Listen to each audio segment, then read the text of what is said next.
All right. Almost ready? And come on, Facebook. There we go. What's up, Hacksters? Welcome to Wednesday. It's been a little while. As you might notice, my voice is a little weird, so I've been kind of self-segregating. I don't have all the other symptoms of corona, so I'm being chill about it. But if I'm sound a little weird, that's why. Anyway, so I have this new package here, which is from SparkFun. It's very exciting. They delivered it to the place next door, and so I had to like run over there and get it. But it's very exciting. What happened with this is that I managed to bork a Pi 4. I think it had issues with heat, perhaps, which is not an uncommon problem. I've actually been using this putty knife for opening packages. It came with our Lulzbot Taz 6 for prying stuff off of the print bed, but it doesn't work very well for that. It's too stiff and thick, so it works great as a package opener. It's like just sharp enough. Look at this. It's perfect. It cuts through the tape, but not through any of your package, which is great. So I ordered a bunch of stuff. First up, I ordered a replacement Pi 4, which is very exciting. And I got a power supply for it. I'm going to use the heatsink this time. And yeah, here we are. Raspberry Pi 4 computer, Model B, 4 gigs of RAM. They did actually recently adjust their prices because the 2 gig version, I believe, is now the same price as the 1 gig version because the chip they were using came down in price. So that's really cool. They passed the savings on to us. Here we have this micro SD card that should already have noobs loaded up on it. I'm very excited to play with those. But at the same time, I got some other cool stuff. So in here are 16, should be 16, little tiny solar cells.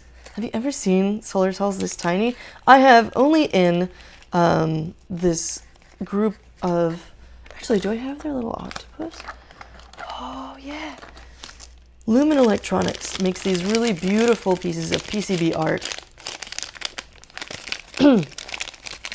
Here we go. Lumen jewelry. Look at this. So this is the bare PCB, but they make a bunch of versions that have little solar cells, and they drive little LEDs on them and stuff. I think this one is gorgeous. I think I got it from Drew Festini. Thank you, Drew. A long time ago. But it's really beautiful, and I've seen some of their other pieces of jewelry, always kind of coveted them, but what I really want to do is design my own, so maybe I should just buy a bunch of their kits. I'll put that up on the screen and in the description of the video in a minute. But yeah, so these tiny little solar cells, I was wondering how you use them, and actually this is the last link in my list, but let's pull it up now. You can find it on SparkFun.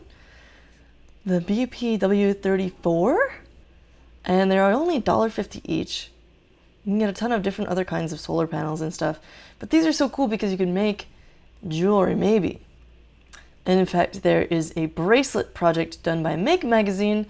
Unfortunately, it is linked in, I think, the documents part of this page. Yeah, but the site seems to be down somehow. It won't load for me. It might load for you. But if you can't find it, go check out, just look it up on YouTube, and they have the same video from the project. It looks really beautiful and cool. You need a bunch of other stuff, like a supercapacitor and a common mode choke at 51 microhenries. I'm not sure what that is, but I would really like to learn how to work with solar power, and this seems like a great way to get started with it. Besides just my explorations so far, in which I've managed to do some bad stuff to a lithium polymer battery. So I'm going to try and be a little bit more careful and learn some more stuff before I dive back into that.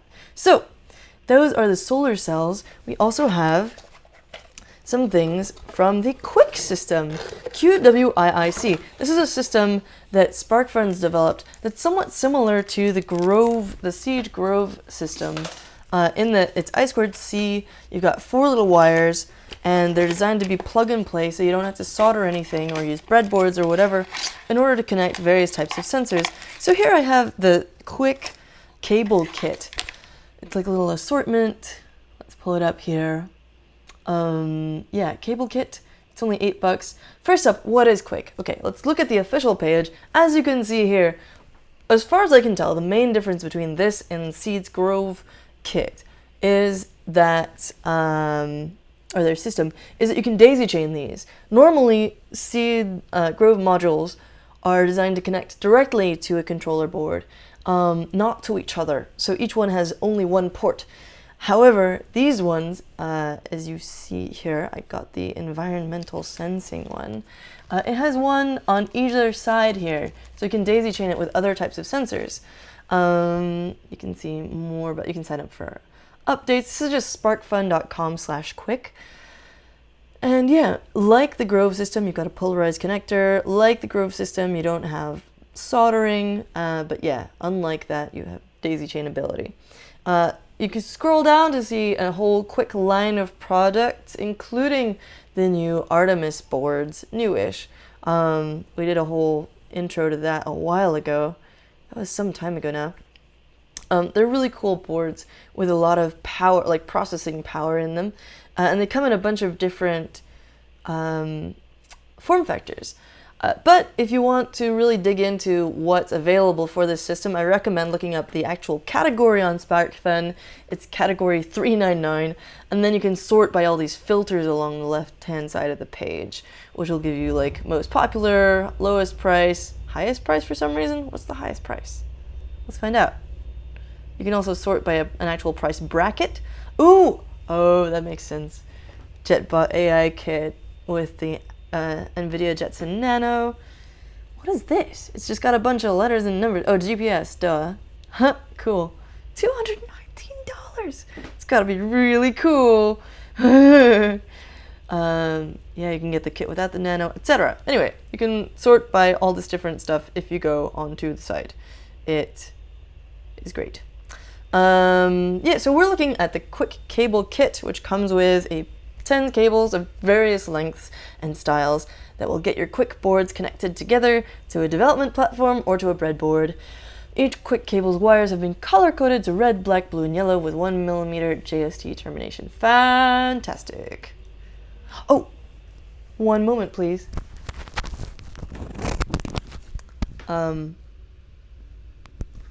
Okay, I have to wrap up really quickly because our security system is going to go off. Good timing, Alex. Anyway, so we also have this environmental sensor. This is gonna be like a James Bond or Mission Impossible style sort of race to turn off the security system before it sets the alarm on me as soon as I leave this room. But for now, it looks like we're safe. Okay. Anyway, so this is the environmental combo board. You can find that on the website as well. It is, as you can see, it has a CCS811 sensor and a BME280 sensor. It can sense barometric pressure, humidity, temperature, TVOx, which I think are volatile organic compounds in the air. I'm not sure what the T is for, and equivalent CO2 or ECO2 levels. I think ECO2 is environmental CO2. I could be wrong. Anyway, all of this is done through I2C using the handy Qwiic system, but they've still broken out the pins along the edges. So I thought this would be a cool thing to experiment with. What I happen to have here is the SparkFun Artemis ATP, all the pins. It's like an Arduino Mega, but with an Artemis chip on it. Blackboard. So I'm planning to try and hook up some kind of a fun thing. And you can see all the Artemis boards come with a little Qwiic connector on them. So what I'm going to do really quick is just hook up this guy. And it's polar. So I can... Which way does it go in? That way? Neat. Okay, cool. And then I'm assuming that it goes in the side over here. Neat. I'm not going to set it up right now because I need to deal with the alarm. But I would like to do another video sometime soon, actually showing how to use this system. And just so you can see, we also come with, this kit also comes with some breadboard hookup wires, or general jumper wires. So you've got female connectors, and you've got male connectors for doing little jumper wires, and then it's quick on the other end. Very convenient. So if you've been curious about using the system like I have, this is a great way to get started, and I can't wait to play around with this stuff. Yeah, so that's the Qwiic system. And of course, if you haven't seen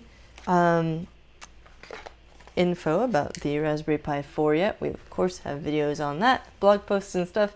Just go to Hackster.io/news or Hackster.io/videos, and you'll be able to find all that good stuff. I can't wait to play with it. There'll be more soon. Have an awesome rest of your Wednesday. Stay well and hack on.